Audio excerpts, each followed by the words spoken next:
The man cut his own finger. The red blood dripped onto the corners of the girl's eyes. All because ancient books claim that blood as a cure could allow loved ones to be together forever. But at that moment the girl's soul witnessed the entire scene. She was furious, believing that in life the man had kept her trapped by his side. Was he not gonna leave her in peace even after death? Just then the man's subordinates brought someone in. The girl, terrified, realized that the tied-up person was her uncle, the one who had raised her. She screamed in rage, begging the leader to release him.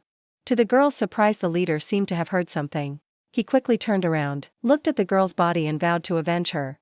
The woman was completely confused. The next second, the leader's secret weapon was pointed at the uncle's head. The uncle then confessed that he had only hurt the woman because he had no other choice. Hearing this from his own mouth, the girl had no choice but to believe it. In reality, her uncle's affection had been nothing but a lie. In the face of personal interest, it meant nothing after dealing with the murderer.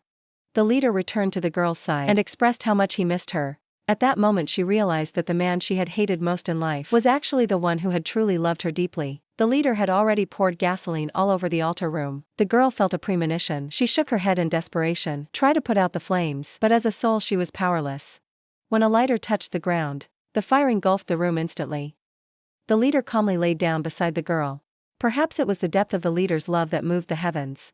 The next second the girl, shocked, realized that she had been reborn. Remembering the scene of the leader's death in the fire, she swore that this time she would not let the tragedy repeat itself. When she walked downstairs, she saw that the leader had sent people with her dowry, an exclusive black card with no spinning limit. By then, she had already seen the true nature of her uncle and his family. When she saw her aunt about to take the dowry, she immediately shouted for her to stop. Her aunt couldn't understand why the girl had suddenly woken up. In an attempt to claim the large dowry for herself, she ordered her daughter to push the girl down the stairs. When the girl was unconscious, her aunt took her to the leader's house. Then she took over the shares of the hospital that her grandfather had left the girl and blamed everything on the leader, making the girl hate him after their marriage. The girl tried by all means to escape from the leader, but this time she would not let that happen. She turned and told the butler that the dowry was too expensive and that she could not accept it. At that moment, her uncle quickly said that she should always have a backup plan, or else she could end up suffering. Following the plan, the girl took the dowry from the table and stated that since her family had accepted it, there had to be an exchange of gifts. She then seized the opportunity to demand that her uncle hand over the hospital her grandfather had left her as part of the dowry for the leader. At that moment her aunt was so furious that her face hardened. The uncle also did not want to return to dowry. Encouraged by his wife, he insisted that the leader's family was so wealthy that they wouldn't care about such a matter. But just then the leader appeared.